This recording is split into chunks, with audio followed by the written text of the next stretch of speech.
Hai, bismillahirrahmanirrahim. Assalamualaikum warahmatullahi wabarakatuh. Apa khabar semua? Apa khabar semua lalali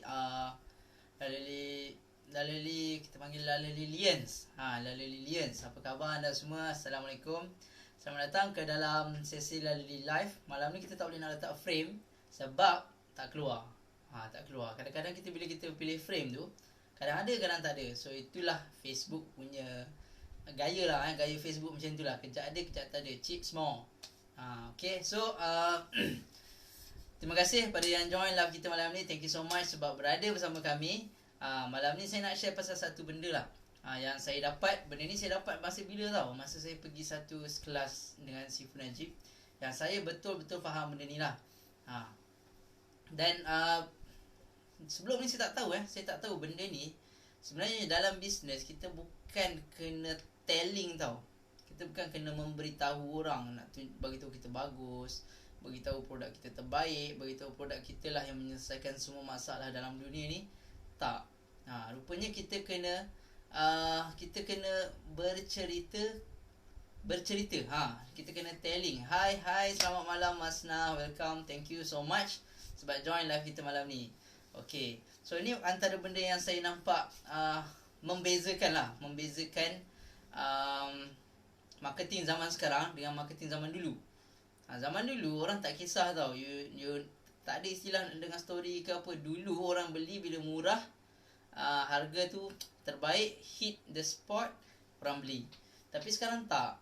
Pengguna dah terlampau bijak. Kalau you perasan, ada satu apps tau, bukan apps, dia panggil Google Chrome extension. Orang boleh start check harga kan. Kadang kita baru-baru ni kita ada 11-11 kan dekat Shopee lah, Lazada kan. Dan orang punya pandai sekarang ni, dia ada satu apps dia panggil Ali Price Checker. So dia boleh check, contoh satu produk ni, dia jual satu produk ni, kita boleh tahu history harga produk tu punya pergerakan. Dia boleh start produk tu keluar sampailah pada 11 bulan 11 tu. So banyaklah produk yang kantoi. Ada yang sebelum tu murah, masuk 11-11 dia naikkan, tapi dia cakap sale. So orang sekarang makin bijak. In fact, dekat US, dekat Silicon Valley ada satu company besar, ada beribu pekerja dalam tu.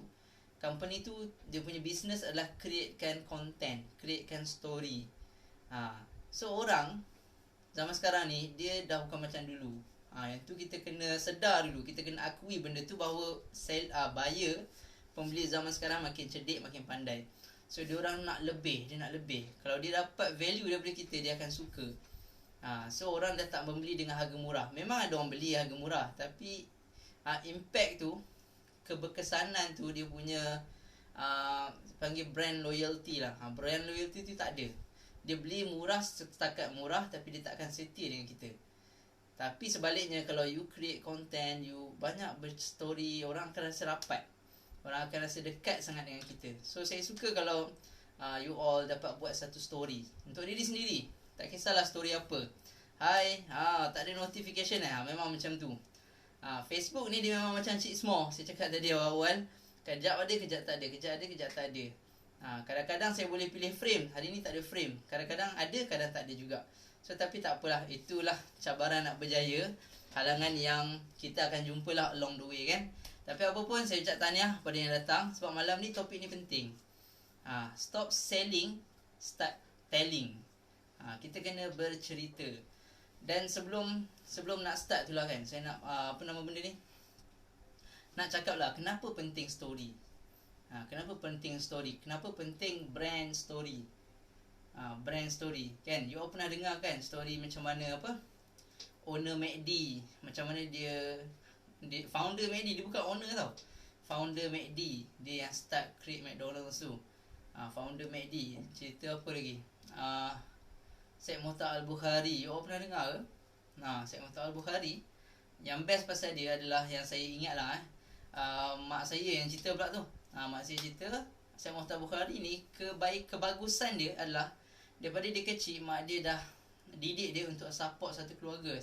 I think 5 keluarga. Ada 5 keluarga. So setiap tahun dia akan setiap bulan dia akan bagi duit sampai sekarang. Itu yang saya dengar lah. Maksudnya dia sponsor lima keluarga tu, walaupun dia susah. Dia start dengan driver lori, dia jual sayur. Tu kisah Syed Muhtar Bukhari sampai sekarang lah. Dah berbilion lah saya rasa. Aset-aset dia di Albi Highcom semua ada dia. So itu yang hebatnya orang-orang ni. So itulah dia punya brand story. Kan, bila kita tak kenal pun Syed Muhtar Bukhari, tapi kita rasa macam, ish, baguslah dia ni, macam kita kenal. Tapi sebenarnya kita tak kenal. So kita nak buat benda yang sama. Kita nak, apa panggil tu, copy paste benda yang sama. Kita banyakkan story, cerita pasal kita. Story tu adalah story yang apa kita panggil, contoh, you pakai satu produk. So you story lah macam mana you boleh kenal produk tu, macam mana you boleh tahu produk tu, siapa yang kenalkan you dengan produk tu. Line tak baik tempat saya, sama Mas Nah. Sama, saya pun line tak bagus. Lama ni saya nak tunggu dia berpusing tadi nak start. So sama-sama lah kita doakan line kita okey malam ni. Tak ada gangguan. Dan kita tak minta laju line, cukup sekadar stabil tak putus.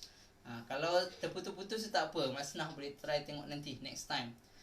So thank you kepada top fan kita yang join. Thank you so much. Dan bulan ni kita masih mencari top fan untuk bulan November pula. So mungkin siapa yang join live ni, kita ada Gloria, kita ada Mas Nah, mungkin antara orang yang sangat aktif dalam live kita akan pilih kali ni pula. Alright. So itulah benda yang kita kena buat. Kena buat my story. So kita tak perlu cerita panjang pun. Kita tak perlu cerita daripada zaman kita baby, sebelum lahir dekat Lauh Mahfuz sampai sekarang, tak perlu. Kita boleh cerita sikit-sikit. Satu ni sambung sikit. Sebab orang dia nak kenal kita. Kan? 4 kunci pemasaran apa? Dia ingat lagi tak? 4 kunci pemasaran, iaitu nampak, kenal, suka, percaya. So kita nak bagi dia nampak. Dan next yang kita nak, my story ni, story, brand story kita ni, kita nak bagi dia kenal. So try cuba buat. Ceritalah you simple story. Macam mana you dapat anak pertama, macam mana anak pertama you tu start berjalan. Simple story macam tu je. Buat dekat dalam page. Lepas tu boleh juga buat dekat dalam personal juga. Kalau you nak, you boleh share daripada page, share dekat you punya personal. Itu you punya story. Dan orang akan rasa rapat dengan you bila you buat story. So saya suka. Ada yang baru-baru ni saya nampak kan, Glow punya team pun ada buat story. So saya cakap, benda ni boleh hit sebenarnya. Boleh naik. You buat story you, pendek boleh, panjang boleh, tak kisah. Tak ada masalah. Yang penting membuatkan orang nak baca. Kadang-kadang story yang sama, you boleh try, berlatihlah, praktis buat ayat lain sikit, ataupun tukar ayat ni, tukar main-main dengan benda tu. So boleh menyebabkan, boleh membantu you untuk start praktis tengok ayat mana yang hit. Kan? Yang the best kan, dia ada 8 emosi tau. Ada 8 emosi dalam bercerita ni. Ada emosi suka, ada emosi sedih, ada emosi bahagia, ada emosi marah. So you pilih 8 mana-mana emosi yang you nak, kan? Tapi emosi yang terbaik adalah emosi sayang, kasih, cinta, emosi ni. So emosi kita banyak share benda-benda yang macam ni dulu pertama first time nampak macam ni, so rasa macam happy sangat. So itu adalah story yang kita boleh buat based on kasih sayang. Nak buat based on marah pun boleh. Tapi jangan selalulah, sebab benda negatif ni orang susah nak dekat. Orang susah nak dekat. So kita banyakkan cerita pasal kasih sayang kita dalam family. Cerita mak ayah kita pun boleh. Cerita pasal ibu kita, apa nasihat ibu kita, kan. Macam mak ayah saya selalu nasihat jangan tinggal solat. Solat awal waktu. So itu benda-benda yang kadang-kadang kita boleh buat story. Kita boleh buat story, kita boleh share, kan. You all dapat sesuatu ke ni? Dapat sesuatu tak? Sebab benda ni adalah benda yang kita kadang-kadang kita ni dengar tapi kita tak faham tau. So macam itulah saya dulu. Saya dengar tapi saya tak tahu apa nak buat. Apa yang saya nak hasilkan daripada ayat bercerita ni. So lepas saya ulang-ulang dengar, belajar apa semua, top up ilmu, so barulah kita dapat hit, macam ni rupanya. So kita ceritalah pasal diri kita. Simple story pun tak apa, that's okay. Dan cerita pasal you punya, kalau anda yang ada team lah, ada dropship, ada agent, you boleh cerita juga pasal diorang, story diorang. So bila nak tahu story dia, kita kenalah suruh dia bercerita kat kita dulu. So contact kita punya agent, WhatsApp boleh, call boleh, SMS boleh, voice call pun boleh. Dapatkan dia punya story, suruh dia story dengan you, barulah you ada story untuk di share, kan. So itulah benda yang saya nampak penting. Dan kalau you all ada yang macam dah share story dah ni, dah cerita tu, cerita ni, cerita tu, cerita ni, tapi belum hit, belum dapat target, belum dapat sales. So itu adalah fasa di mana you kena bertahan. Kena bertahan. Dan peringkat awal tu memang you akan susah. Jangan ingat you buat 2-3 story pop, you hit terus ramai orang suka, kenal. Tak. Dia perlukan masa yang panjang. Dan masa yang panjang tu perlukan apa panggil endurance. Mak Saleh panggil endurance, ketahanan.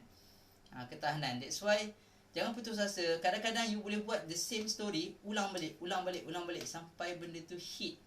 Sampai benda tu customer akan ingat, dia ni asyik cerita pasal ni je, tak kisah.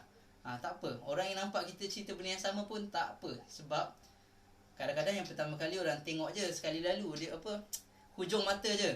Nombor 2, macam pernah baca ni. Nombor 3, aku pernah baca lah benda ni. Nombor 4, bacalah asyik keluar je. Akhirnya dia pun baca. Sekarang baru faham sikit-sikit macam mana betul. Samalah. Benda ni takes time kan. Ilmu ni takes time. So itulah, kita jangan stop belajar. Once you stop learning, you stop earning. Ni betul ni kisah betul. Kisah betul pula. Jadi dekat saya, bila saya macam dah stop, tak ada mood tau. Kadang bukan tak ada mood, kadang-kadang kita penat, tak join kelas kan.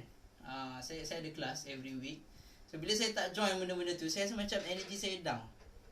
Bila energy down, automatic kita punya sales pun down. Saya tak pasti kebetulan ke, suratan takdir ke, tapi sebenarnya mungkin lebih kurang macam itulah. So kalau korang yang ada peluang untuk belajar, please lah belajar. Bukan untuk orang lain. Kita belajar ni bukan untuk contoh aku nak kayakan Sifu Najib sebab aku nak belajar, ataupun aku nak share pada tim aku. Sebenarnya tak. Kita belajar untuk diri kita sendiri. Setiap benda yang kita belajar adalah added knowledge pada kita. Okay, ni saya nak share satu story. Last sebelum kita habis, satu story. Ada sebuah kapal besar. Kapal ni memang besar gila. Kira macam kategori kapal cruise lah. Kapal cruise. So kapal ni rosak. Dan satu hari bila kapal tu rosak, owner dia orang kaya lah, datuk lah kot. Orang kaya ni dipanggil seorang engineer, mechanical engineer yang memang pandai. Mechanical engineer dia ni dah berexperience selama 40 tahun. So dia pun panggil. Tapi sebelum dia panggil tu, dia dah panggil orang lain. Semua tak boleh tau. So akhirnya dia panggil seorang engineer ni atas recommend kawan dia. So dia panggil engineer ni untuk check kapal dia, apa sal tak boleh start. Kalau motor tak boleh start, boleh gagah lagi. Ni kapal besar tak boleh start ni. So dia pun panggil engineer ni. Kita panggil engineer ni, apa asal pernah panggil? Pak Akop lah. Pak Akop. So Pak Akop pun datang. Dia tengok blueprint kapal tu, dia tengok penuh. Lepas tu dia pergi check sampai ada beratas, sampai bawah, naik atas balik, turun balik. So akhirnya dia kata, okay, faham. Dia terus pergi dekat enjin kapal tu, dia ambil tukur besi, dia ketuk sikit je, boom, enjin boleh on. Dia ketuk sikit je, dengan satu tukur tu, dia ketuk sikit je, terus boleh on. So orang semua macam, wah gila, gempak gila, hebat dia ni. Memang hebat sangat. Dengan sekali ketukan je, Pak Akop boleh hidupkan kapal yang dah ramai engineer datang tak boleh settle. So kehebatan Pak Akop tu lah. So dia pun balik. So lepas 7 hari, lepas Pak Akop buat servis tu, dia pun hantarlah invoice ke. Dia bagi quotation lah. Bukan quotation lah, dia suruh bayar lah. So bagi dekat quotation, bayar bil lah, hantar bil dekat owner company tu. So rupanya dia charge RM50,000 dia charge. So owner kapal tu cakap, biar betul, ketuk sikit je pun dah RM50,000. Ni aku tak puas hati ni. Owner kapal biasalah, dia kaya sebab mungkin dia berjimat duit. So that's why dia betul-betul jaga duit dia. So dia tak puas hati, dia contact Pak Akop. Dia pun cakap, Pak Akop, ni hari tu Pak Akop buat takkanlah sampai RM50,000. Saya tengok Pak Akop ketuk sikit je. Lepas tu Pak Akop cakap, tak apalah macam ni, saya hantar breakdown cost untuk tuan. Nanti tuan tengok benda tu. Lepas tu owner cakap, okey, hantar cepat, saya tak puas hati ni. Pak, dia pun letak phone. So dia letak phone. Pak aku pun hantar satu email. Pak aku pun main email dia dah moden, bukan hantar surat lagi. Ni Pak aku moden. So Pak aku pun hantar email. Tu menunjukkan breakdown cost. So cost dia adalah RM2. RM2 untuk untuk proses tukulan. Menukul tu servis dia RM2. Balance tu lagi RM48,000 tu adalah pengalaman. Pengalaman selama 40 tahun dia sebagai mekanik engineer kapal. Itulah harga dia, RM48,000. So RM48,000 campur RM2. Bukan RM48,000, RM48,000. Bukan, RM49,998. Macam itulah lebih kurang lah. Maksudnya RM2 itu adalah proses tukulan. Balance tu adalah dia punya experience. Nampak tak? So maksudnya experience tu yang menyebabkan benda tu mahal. Kadang benda sikit je. Sebab dia punya knowledge dah banyak, dia dah belajar, dia dah experience. Mungkin dia dah pergi beratus kursus. So akhirnya dia dapat semua benda tu dalam otak dia.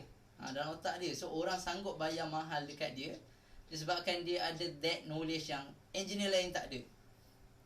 So nampak tak? Moral of the story. Macam Under One Roof. Siapa pernah tengok Under One Roof? Dulu cerita Singapura. Saya suka. Sebab bila setiap kali habis story dia, mesti ayah dia panggil semua. Okay, moral of the story is so macam itulah. So moral of the story yang engineer ni adalah you akan bernilai bila you ada knowledge, you ada experience, you ada something more yang orang lain tak ada. So bayangkanlah kalau Pak Akop ni dia jadi engineer kapal. Lepas tu 10 tahun lepas tu dia tukar jadi engineer kapal selam. 10 tahun lagi dia tukar jadi engineer apa lagi? Engineer basikal. So perjalanan tu dia takkan dapat experience macam yang dia ada sekarang. So sama juga macam kita buat bisnes. Contoh, sekarang ni you buat satu bisnes A. You buat bisnes A, buat, then you cakap, aku nampak peluang bisnes B ni lagi bagus. So why not aku tukar? So bila kita tukar tu, bukan kita cakap you tak bagus, tapi you dah pakar kat produk ni. Orang dah nampak, dia ni pakar produk A ni. Once you tukar produk B, orang akan dulu dia buat produk A ni, produk B pula ni ada masalah kot dulu. So orang punya mindset macam tu. Dan orang dah tak nampak kita pakar. Compare dengan you buat produk A, setahun, 20 tahun, sampai 50 tahun you masih buat produk A, dan even your family pun buat produk A, orang akan cakap, dia ni memang expert. Dia boleh bertahan dengan produk A bertahun-tahun tanpa ditukar produk. Maksudnya tak ada kena tendang lah. So tanpa ditukar produk, dia boleh survive. So orang akan nampak kita expert. So bila setiap orang ada masalah yang produk A ni selesaikan, orang akan cari dia. Sebab dia adalah pakar untuk produk A tu. So it's not the matter of product. Dia bukan berkenaan produk, bukan berkenaan profit margin, bukan berkenaan sistem mana bagus, sistem mana tak bagus, bukan berkenaan leader pun. It's just about us. Berapa lama kita boleh bertahan jadi pakar kepada sesuatu produk yang akan menentukan kita boleh berjaya ke tak boleh. Itu yang saya nampak. Sebab itu Dr. Azizan, dia dah berbelas tahun buat coaching, training untuk orang bisnes. Itu je dia buat, dia tak pernah tukar. So that's why kita pun kena buat benda yang sama. Buatlah as long as you hidup, bernyawa, fokus satu produk, fokus gila-gila buat sampai jadi. So itu je lah pesanan saya malam ni. So jangan lupa sentiasa share you punya story. Kita kena telling, bukan lagi selling. Alright, so itu saja daripada saya, Hasnul. Terima kasih pada yang join malam ni. Pada siapa yang join malam ni, anda semua hebat dan jumpa lagi esok. Esok jangan lupa kita ada session. Saya nak buat satu session special sikit. Saya nak cerita pasal asset. Di mana kadang-kadang kita banyak persoalan. Ini persoalan saya juga dulu lah. Rumah tu asset ke liability? Kereta tu asset ke liability? So insyaAllah esok kalau you all okay, you all boleh spend time dengan saya. Saya harap sangat you all boleh spend time dengan saya. Saya akan share benda ni. Alright, so itu saja daripada saya, Hasnul, Lily Empire. Saya akan short. Jumpa lagi, bye.